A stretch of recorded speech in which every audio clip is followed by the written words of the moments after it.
siya may pauso niyan. So, sakyan na natin kasi maganda naman. Ngayon, naalarma na ang Malacanang, okay? Ang pinaugaran ng ahas. Especially doon sa, well, sa lahat na expose natin, but yung pinakamabigat, yung kasabwat si Lisa Tanas sa extraction, illegal extraction o pandurukot, pang-kidnap doon sa mga bata. So, gumagawa sila ng paraan ngayon, gumagapang sila kung paano na tayo lahat paano nila i-counter, paano nila patayin yung issue. At isa nga sa mga pinapatay nilang issue, mga palangga, yung pulburon at itong pagkasangkot ni Lisa Tanas sa kidnapping, atakihin ang Duterte. Okay, atakihin ang Duterte at i-highlight ang pambubuli ng China. Yan ang ina-highlight nila. Yan lang, kasi syempre, ganun naman lagi yan ang proyekto ni Marcos Jr. at Lisa Tanas. Yan ang kanila, ang basbas sa kanila. Ngayon, bawat may issue gusto nilang takpan ni Evil. Okay? Sabi ni Rachel Gibbs, sa laki ng sarili ng buto, di yan maglalabas sa attend ko na ng meeting with halatang tayo at flukol. Sabi ni, posible. Ngayon, so natataranta sila at talagang, ayon sa ating puting sa Malacanang, gigil na gigil si Lisa Tanas. You know, yan yung mga kasabot ng mga smuggler, mga sindikato. Kaya talagang pinapahunting na nila ako dito sa Jamaica. Diba? Alam niyo na yan, December pa lang binukwelya ko na nag-hire sila ng mga hitman para sure ba ako, maliban pa dun sa mga harassment cases nila sa akin, ba't hindi tayo aatras? But you have to know, dahil sobrang effective ng ating expose dito, talagang gigil na gigil si Lisa Tanas dahil nakakaramdam siya na matatanggal na sila sa pwesto. Kaya naman, itong si Browner, itong si AFP Browner na ito, ay gumagawa ng mga peking intelligence report. Oh. Ano yung peking intelligence report nila, mga palangga? Na, I don't know kung inilabas na ba nila, pero kakarinig ko lang, kakas-inform na sa akin, na pinapalabas sila na may maggugurgur daw kay Marcos Jr. At sa lingid sa inyong kaalaman, if hindi pa nababalata, isabihin ko na sa inyo, na si Pangulong Duterte daw yung brain nitong paggugurgur. Tatay Digong na naman. Bakit naman si Pangulong Duterte, former President Duterte, ang pagbibintangan ng mga hayop nito? Ay, nako. Ikaw, Browner, kung di ka naman julupong, anong julupong silbi ng talaga intelligence mo kung hindi mo ma-pinpoint kung totoong mayroong gurgur plan kay Kuting? Hindi namin siya kailangan gurgurin. You know why? Boses lang ng taong bayan ay magugurgur siya peacefully. So kayong mga military na under kay Browner, huwag kayo nagpapaniwala sa julul na yan.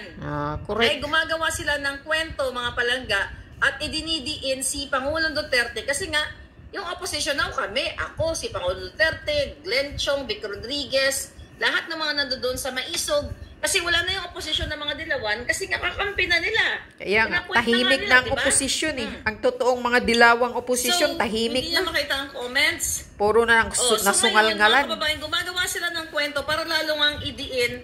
Sabi sa atin ng ating puting ahas, kailangan malaman ng taong bayan, baka hindi pa alam ni PRRD at ng kanyang mga kaibigan, ayan po ang ginagawa nila ngayon. Gumagawa sila ng kwento dyan na si Pangulong Duterte ay may planong maggurgur. Ano naman nakita niyo naman si Pangulong Duterte, kaya pa bang yung manggurgur yan? Kaya nga. O si Lisa kayang manggurgur. Si Lisa Tanas lahat ang nanggigipit, mga kababayan. Correct. So, ngayon, ang tinatarget nila ngayon, si Pangulong Duterte, kaya you have to be what?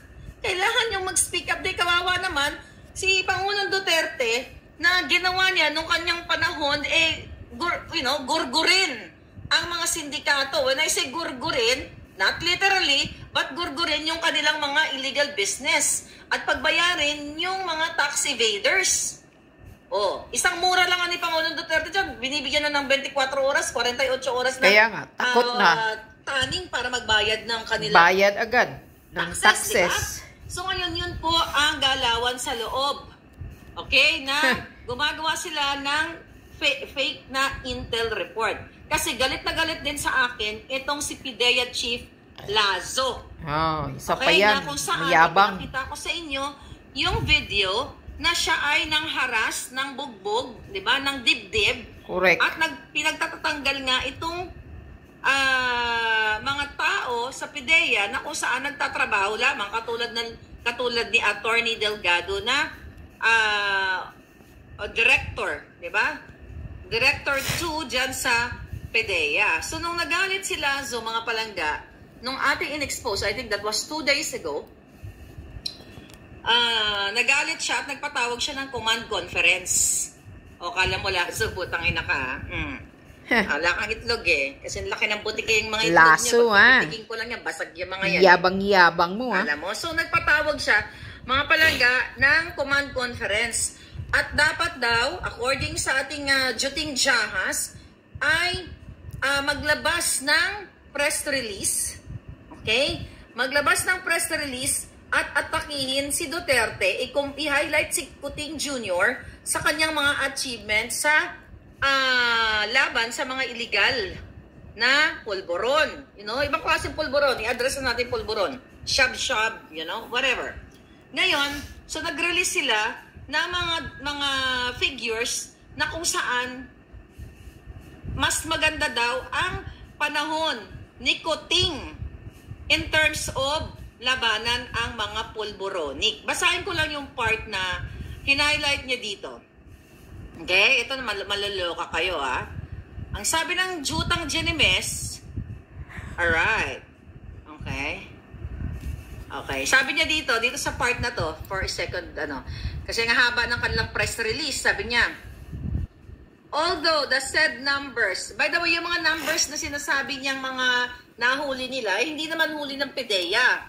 Huli ng NBI at ng PNP. So, inako ng ungas na ito. Kaya nga. So, dito sa paragraph na ito, sinabi ng PIDEA, sa utos ni Lazo, nakasabot ni Lisa Smugs, kasabot yan na napalaya si Sayarot. You know that? Magkasabot talaga mga numbers of demonyo. anti-drug operations and arrest pale in comparison to the figures posted at the onset of the intense war on drugs under the former President Rodrigo Duterte. Okay? Sabi niya dito, from July 1 to 2016, July 1, 2016 to December 31, 2017, a monumental decline at 95% in the number of drug personalities who 95%. died during anti-drug operations was observed. Sasagutin ko to. So sabi nila, so ipalabasin, okay, na bumaba o walang nategi, walang nagurgur sa panahon ni Kuting. Kumbaga imagine nyo, 95% ang decline. Anong ibig sabihin nun? Paano naman magkaroon ng inkwentro o ng gurguran? Paano naman manglaban itong Na hindi naman sila manufacturer ng pulburon katulad ni Sayarot, kasabwat nga ng buwaka ng inang Kuting Jr. na ito. Paano magkaroon ng inkwentro, Lazo? Tanga-ina kayo. Ha? Paano manglaban itong sinasabi nyo, na kinukumpara nyo during Duterte's administration?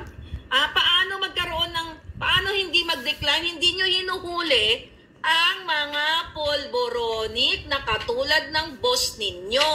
Correct. Walang legit operation, Jutang Jini na kayo. Paano magkaroon ng gurguran?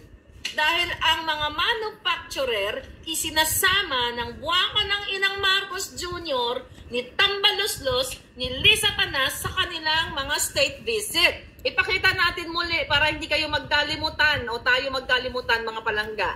Okay, ayan. Paano magkaroon ng gurguran? Si Sayarot Anthony, Mark Anthony.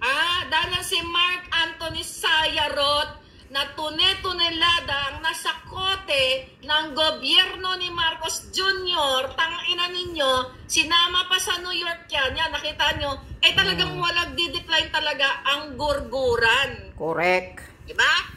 Magde-decline palangga, walang magugurgur dahil kasabwat ang gobyernong ito. Paano magkaroon ng legit operation? Dahil yung operation na yan, at actually that was legit operation, nung nahuli ang hinayupak na taong yan, pero anong ginawa ni Lisa Tanas Anong ginawa ni Marcos Kuting? Ninatambalos-los sa halip na ikulong at non-bailable yung taong yan, pinalaya nyo. At binigyan pa ng PSG. Oh, yan nga eh. Putang ina. Tapos taong bayan ang nagbabayad. Pinagbulo ko nyo mga taong bayan, mga hinayupa kayo. Natural. O, alam nga namang manglaban. Alam nga naman lalaban si Sayar at sarap ng buhay niya. Kasama niya presidente. Polboroni, session. O, libre pa ng taong bayan ang kanyang pamasahe, pagkain, lahat. May kickback, may kita pa sa kanilang illegal business. Para naman, di siya talaga magde-decline. And para sa kaalaman ng taong bayan, yung mga nanghuli, ulit-ulitin ko, pinalaya at what? Nirelieve at tinanggalan ng trabaho ng baka ng inang laso na to. Alam mo, ikaw kung matapang kang, ginayupa ka, kahit na lalaki ka, kaya kung pitikin yung itlog mo kasi laki ng tiki. Pikon na pikon ka kasi totoo. Yung nirelease natin video dito, na jutang genemis ka, na abusado ka, nananakit ka, dapat wala na kayo dyang mga lintik kayo. Yun nga eh. Taas ngayon, dahil galit na galit kayo dito sa expose ko, tatitirahin nyo ang dating presidente. Abusadong laso. Ngayon, kukunik nyo ako doon. Huwag nyo ako ka na kay Pangulong Duterte, may kanya-kanya kami. Kahit naman noong panahon ni Pangulong Duterte, yung mga tiwali doon, kinikriticize din natin. Pero nanggipit ba ang Pangulong Duterte sa amin? Sa aming mga kritiko, sa aming mga vloggers, yung mga baka ng ina ninyo, imbis na mag-abala kayo para huliin itong mga jutang genemis na mga sindikato, mga pulboronik, abala kayo sa paghuli, sa pagtanim ng kaso sa amin. Kay General Macanas, lahat nag-criticize sa inyo mga jutang genemis kayo. Abala kayo sa pagpapatahimik, pag-shutdown ng Facebook namin. Imbes na i-shutdown nyo itong mga illegal pulboronik na itong mga hinayupa kayo, natural, talagang babagsak yan, magde-decline talaga. Yung sinasabi nyo, compared to Pangulong Duterte, decline to 95%, takwash casualties, o yung mga nagbuwis buhay, walang magbubuwis ng buhay kasi sa halip, they're part of the syndicate government of the mafia. Gets nyo? Ulul ka? Laso? Tapos ano nangyari? Anong pinagmamalaki mo mga figures, hindi ko nababasahin? PNP, kayo dyan. May yung matino. Siyempre, wag yung alagad ni Ana Corda. Yung hayop na yan, dapat retired na yan. Bakit na si Ana, by the way, bakit si Ana Corda nandiyan dyan pa rin? Bakit Ana Corda, Kuting, hindi pa tapos ang negosyo nyo sa illegal na pulburon? Kaya hindi mo pa mapalit-palitan yan si Ana Corda dahil kailangan muna tapusin nyo ang inyong mission accomplished, ang inyong mga pulburonic business, natural. Wala talagang magbubuwis ng buhay ng mga sindikato. Kasi nga protektado ninyong mga giatay kamo. Ano pa sabi niya dito? These substantial gains are a testament to the government's resoluteness to actively pursue high-level drug traffickers and organized criminals networks involved in the illegal drug trade, while at the same time turning a spotlight on the strict adherence to the rule of law and respect for life, dignity and rights of an individual. Julol, narespeto mo ba ang buhay ng mga anak, kung may anak man si Attorney Delgado, at yung mahigit 50 na PDEA workers, mga palangga? 50, ang dami Okay. Pinagtatanggal daw. PDEA employees na pinagtatanggal mo, anong pinagsasabi mo? Right, respect, what? Respect the right to life. Respect. Nirespeto mo ba ang batas? Correct. Jutang ginanaka, Moro, Virgilio Lazo, nang dinibdiban mo dahil sa napakaliit na bagay na traffic dispute na ikaw ang mali, na humarang-harang ka dyan sa gate ng PDEA, ungas ka. Nirespeto mo ba ang batas na hindi ka dapat humaharang-harang sa daanan dahil hindi porket ikaw ay PDEA chief? Yabang sobrang mayabang ni Lasso. Nakaharang doon sa gitna ng kalsada na pwedeng banggain o makabangga o whatever, na nakaantala siya doon sa gitna dahil sa pagiging ungas mo, Lasso, dahil sa kapsabot mo si Lisa at si Kuting sa pagpapalaya kay Sayarot, mga hinayupa kayo. Ngayon, ano sabi mo pa dito? Respect na what?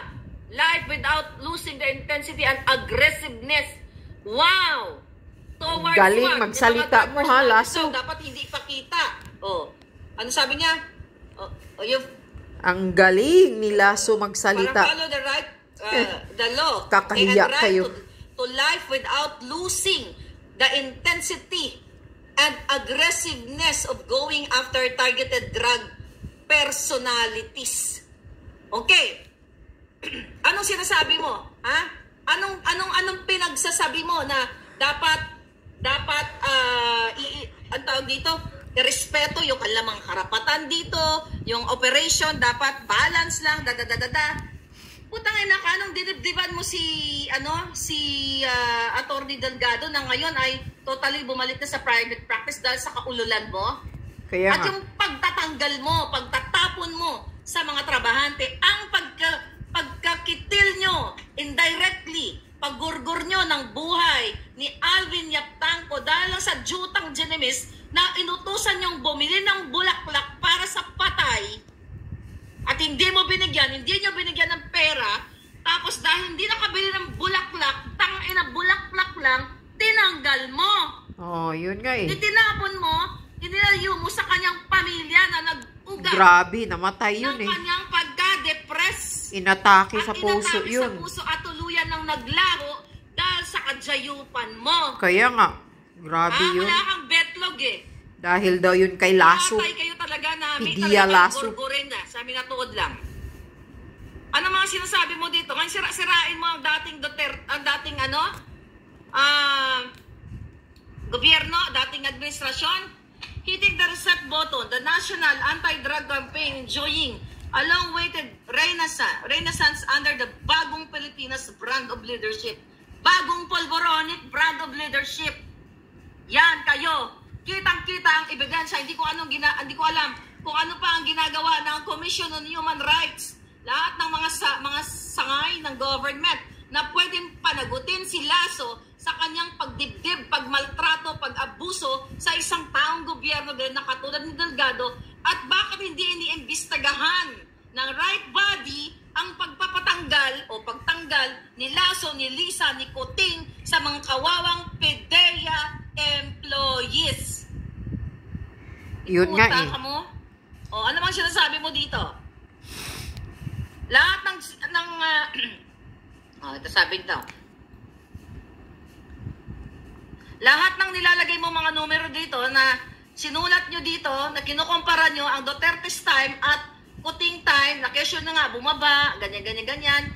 Bumaba yung paghuli nyo ng, even yung numbers, okay, yung figures na mga hinuling mga polvoronic, bumaba. Kasi ayaw nyong hulihin, mga inayupa kayo. Ngayon, itong katulad nitong Lasso, mga mati kang alpotero, kang lalaki ka. Ito, mga kababayan. So, nung natatandaan ninyo, na news ito, na may hinuli, okay? Hinuli ang PDEA. Okay, good job. Kasi legit ito eh. This was a, nagda-download lang. Legit operation. Okay? Naubo tuloy ako sa iyo, Legit Lasso. operation ito mga palangga na hinuli naman ng in fairness itong mga PDEA personnel na ito. Noong February 21, 2023. Okay?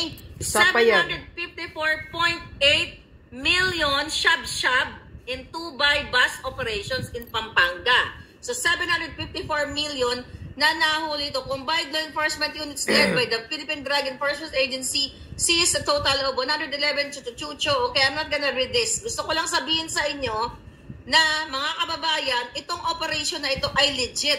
Anong ginawa mo dito, Lasso? Na pag-alaman natin na again, ang humuli na mga matitinong, mga agents, Tinanggal. at matitinong mga officers na nandoon, mga palangga, tinanggal din ni Lasso. Kasi, bakit? Kasabwat mo ito? Ha? Kontrabando mo ba ito? Kaya nga. Bakit mo tinanggal itong mga taong ito? Ang mga mismong taga-PDEA sa loob ang magkakapagpatunay nito na takot ngayon sa'yo kasi baka itapon mo sa hibok-hibok at paghiwalayin mo sila sa kanilang mga pamilya. Yan po ang nangyayari ngayon sa gobyerno, kahit saan. Yung mga PIDEA na matitino, okay, na nagtatrabaho, PIDEA employees na ginagawa, mga agents na humuhuli sa mga illegal na pulburonic, gumagawa sila ng trabaho nila, then kapag nakahuli sila ng big time, tinanggal nila. So, tinatanggal sila. So mag-isip ka, bakit sila tatanggalin? Kumbaga achievement to accomplishment ng isang kasabwat siguro nila ang nahuli. Pulburonic. Pero pag nakahuli sila, tinatanggal sila sa trabaho o pina-floating sila, mga kababayan. Kaya nga. See, dahil ito ba ay utos ni Lisa Tanas? Well, ang masasabi ko lang mismo doon kay Sayarot, malinaw sa sikat ng araw na protektado nila ang mga pulburonic. Katulad ni Sayarot kasi nga, based sa ating informante, na dapat i-appoint ni Coutinho sa Bureau of Customs so hindi na sakotin ng legitimate operation o raid nitong sa Sayarot na to. Kaya medyo nahiya si Coutinho kaya hindi niya na na-appoint si Sayarot. But sa halip, pinagpiansa nila. Instead of non-bailable, pinag-bail out. Okay? Nag-bail out ito, then protektado pa ng gobyerno. Kasama pa nila sa biyahe. Sila mga palangga. Grabing gobyernong Marcos so kaya ngayon, talaga. galit na galit si Lisa Tanas. Galit na galit ito mga hinayupak na to para targetin ako, para tagihin ako dito sa Amerika. Sabi ko nga sa inyo, mga hinayupak kayo, kahit magsama-sama kayong lahat, ang ina niyo, hindi kami susuko, ay hindi kami magpapatinag sa inyo. Dahil masasamang damo kayo. Kung ito nga si Hubert Guevara, wala naman kaming ginawa, biglang bumagsak at siningil na siya ng wala pa, palapit na, sinisingil na siya ng kanyang mga kasalanan. Yun yung sinasabi ko sa inyo, mga palangga. So, kaya tayo dakdak ng dakdak dito, dahil kailangan nating magdakdak para malaman ninyo. At dahil masakit ang katotohanan, at nalalaman na ninyo kung ano ang klaseng administrasyon na ito. Diba? Kaya tinatarget nila ako para maampat, para hindi sila maalis sa pwesto ninyo. Taong bayan po ang mag-aalis sa pwesto sa putang inang Marcos Jr. na to na mukhang pasak-pasa. I mean, yung picture niya ngayon, yung bago nilang lilabas dyan sa Malacanang, mukhang mukhang maga-maga yung niya, ewan ko, na make-upan siguro. Pero si Lisa Tanas ay naka-side view. Imagine mo, isang linggo mahigit, kung sila ay may flu call o whatever, kung ano man, which nag-jugan nga. So imagine mo, dapat 'di ba si Vice President ang nagti-take over supposedly. Kasi kung may sakit ka, kasama 'yan sa batas, 'di ba? Na kapag ang presidente is hindi makapansyon dahil bangag at may flu call, the Vice President should take over. 'Di ba? Officer in charge siya temporarily. Pero kaya nga itong mga hayop na ito, drama-drama lang. Kunyari may flu, yung pala flu call, yung pala nagbugbuga ng mga jutang Genimes. Kaya nga, pinalabas may flu call ko, no? Yun ang mga eksena pero nila. nagbugbugan pala. May mga bukol siguro. Okay. Kaya pa kunwaring may flu. Santa, di ba? Ano nangyari ngayon? Si Mana Santa na ngayon. Ano ngayon dyan? Wednesday na?